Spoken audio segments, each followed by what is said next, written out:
Hello সবাইকে। তো আজকে এইখান থেকে আমরা শুরু করেছি। অ্যাকচুয়ালি এটা ২ দিনের ব্লগ, ২ দিনের ভিডিও করছি আমরা। তো আমরা আগের দিন মানে পরশুদিন মানে আগের দিন আমাদের ঘরে যেহেতু নারায়ণ পূজা হবে, তো তোমরা সবাই জানো আমাদের ঘরে নারায়ণ পূজা হবে। তো সেটারই শপিং করতে আমরা যাচ্ছিলাম, আমি, ছোট ভাই আর আমার ভাই মিলে।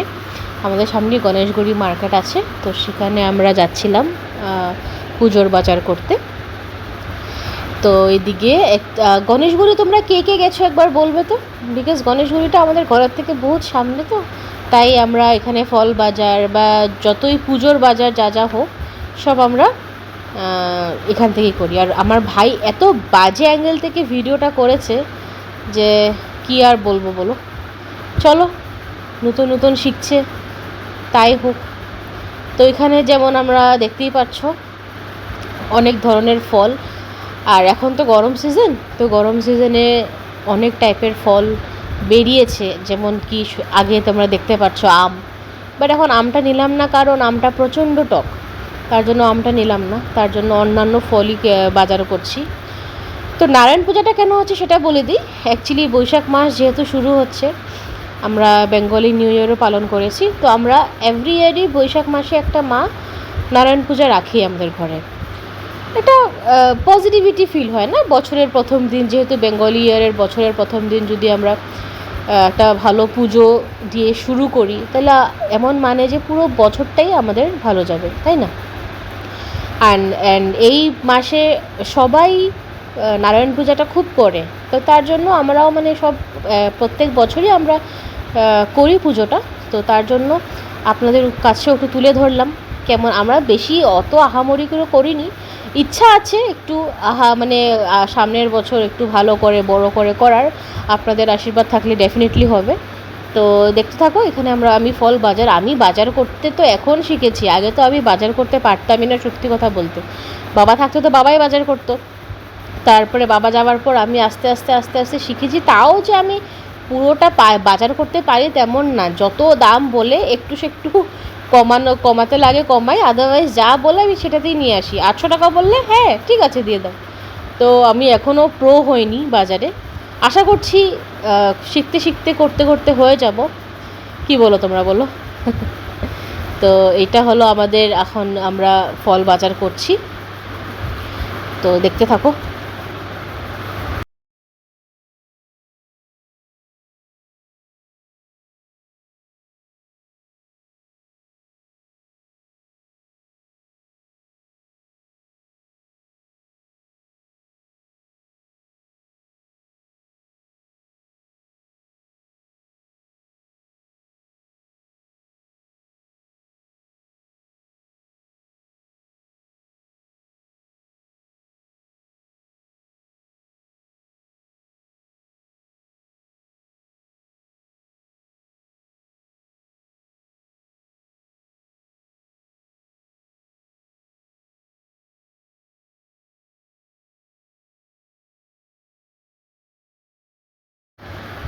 তো এখানে আমাদের বাজার করা এখন শেষ হয়ে গেছে, বেশি কিছু কিনিনি। যেমন করে বললাম না, আমাদের অলমোস্ট সব কিছু আগের থেকে কেনা হয়েছে, বাট ফলটা কেনা হয়নি দেখে ফলটা আমি কিনে নিলাম। তো এখন আমরা টুয়ার্ডস ঘর। তো এই ভিডিওটা না 2 ভাগে যাবে। এটা এখন যেমন এই পার্টটা আপনার আজকের সকালের পার্ট। তো আজকে সকালের পার্টে কি কি হতে চলেছে সেটা মানে আমরা আগের দিনের আর আজকের দিনেরটা মিলিয়ে ব্লগটা দিচ্ছি। তো সকাল সকাল উঠে ভাই বেরিয়ে গেছে মিষ্টি কিনতে। তো দেখাচ্ছে একটু আশপাশটা কেমন হচ্ছে, বিকজ আজকে সকাল থেকে প্রচণ্ড বৃষ্টি অ্যান্ড ওয়েদারটাও খুবই খারাপ করেছিল, বাট থ্যাঙ্কস টু গড যে এত কষ্ট হয়নি আমাদের। তো ভাই আর ছোটো ভাই যাচ্ছে ওরা মিষ্টি বাজার করতে। আমাদের ঘরের সামনে মিষ্টির দোকানটা খুবই ভালো, সব কিছুই পাওয়া যায় বলতে পারো। প্রমোশন করছি না, বাট হ্যাঁ যেটা ভালো সেটা ভালোই বলো, ভালো বলতে আর রাজি কিনা, যেটা ভালো সেটা ভালো। এই মিষ্টি দোকানে সব কিছু পাওয়া যায়। তো তোমরাও দেখতে থাকো কী কী মিষ্টি কিনে। কি মিষ্টি নিব বাবা?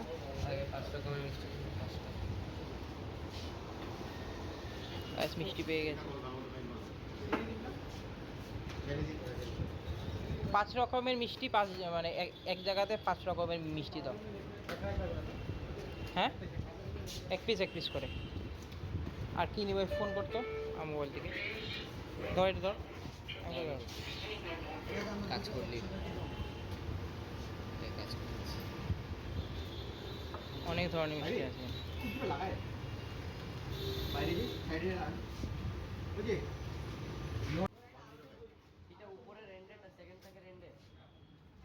তো এখানে ওদের মিষ্টি কেনা হয়ে গেছে। আবার অ্যাকচুয়ালি আমি আর ভাই দুজনে মিলেই ব্লগ করছি, তো ভাই এক সাইডে আমি এক সাইডে। তো এখানে মা সব জোগাড় জান্ত করছে, সব কিছু পূজার। এখানে ও কী জানি বলছে, জানি না, মনে নাই আমার। ওর বক্তব্য জানাচ্ছে আমাদেরকে, বাদ দেওয়ার কথা। তো এখানে ছোটো বোনও তোমার চন্দন বাটছে, মানে সবাই মিলেমিশে করে আমরা এই পুজোটা দিচ্ছি। এখানে চুটকাও কাজ করছে। মা মাই সববার আমি মাকে কত বলি, মা আমাকে দাও, আমি তো বড় হয়েছি, আমাকে পূজার জোগাড় যন্ত্র করতে দাও না। মা মানে নিজের হাতে সব জোগাড় যন্ত্র করবে, তারপরে আমার শান্তি। মাকে এটা একবার বলা, মাকে কতবার বলে আমি হয়রান যে মা আমাকে একবার দাও, না না, মা সেটা দিতে রাজি নই তো নই। তো দেখো মা কেমন কি জোগাড় যন্ত্র করে। যেমন তোমরা এখানে দেখতে পাচ্ছ, আমাদের অ্যাকচুয়ালি আমাদের গুয়াহাটিতে না অনেক রকমেরই পুজোর নিয়ম, সবাই ডিফারেন্ট মানুষের ডিফারেন্টভাবে নিয়ম করে। আর আমার মা যেহেতু সিলেট ডিস্ট্রিক্টের, তো আমাদের এখানে 3 রকমের নৈবেদ্য সাজানো হয়। একটা হলো আপনার চালের নৈবেদ্য, একটা সাবুর, আর যেহেতু নারায়ণ পূজা তো সিন্নি। তো আর আমরা মানে আগে ছোটোবেলা কী করতাম, আমরা অপেক্ষায় বসে থাকতাম যে কখন পুজোটা হবে আর কখন মা আমাকে সাবু সিন্নি আমাদেরকে খেতে দেবে। তো সেটার এক্সাইটমেন্ট এখনও আছে, বাট ছোটোবেলার একটা আলাদাই মজা ছিল যে আমরা জাস্ট বসেই থাকতাম, না খেয়ে না দিয়ে স্নান করে সকাল সকাল বসে থাকতাম যে মা পুজো দিবে আর আমরা কখন সাবু সিন্নিটা খেতে পারবো। সাবু সিন্নি খেতে কার কার ভালো লাগে ডেফিনেটলি কমেন্ট করে বলো। আর এখানে ঠাকুরমশাই এসে গেছে, ঠাকুরমশাইয়ের পূজাটা শুরু করে দিয়েছে। নারায়ণ পূজা করলে দেখবে ঘরের মধ্যে একটা আলাদাই শান্তি একটা আসে, তাই না? তো তোমরা এনজয় করো।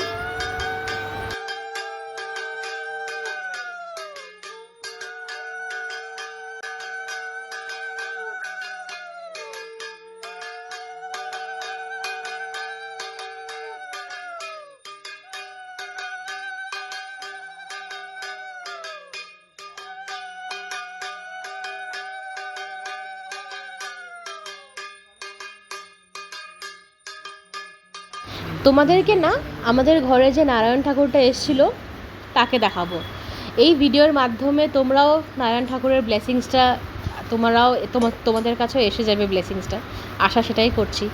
তো এখানে সবাই বসে ঠাকুর মশাইয়ের পুজো দেখছে। আর ওই দিকে আমি একটু জুম করে তুমি দেখতে পারবে, ওই দিকে আমাদের ছোট্ট নারায়ণ ঠাকুর বসে আছে। এখানে আমার দাদু দিদা সবাই বসে আছে, ও তো আছেই। তো আমি এখনই জুম করব, দেখবে ছোট্ট নারায়ণ ঠাকুরটা দেখতে পাচ্ছ হয়তো, ময়ূর পালক দিয়ে কি কিউট লাগছে দেখতে। তো তোমরাও আশীর্বাদ নিয়ে নাও। এই দেখো নারায়ণ ঠাকুরটা, নারায়ণ শিলা, যেটা ঠাকুর মশাই নিয়ে এসেছিল। তো সব পূজা ভালোভাবে শেষ হয়েছে। শেষ করে আমরা এখন বললাম না প্রসাদ খাওয়ার জন্য ব্যস্ত। তো আজকের ব্লগটা আমরা এতটুকুই রাখছি, আশা করছি তোমাদের সবার ভালো লাগবে। Thank you.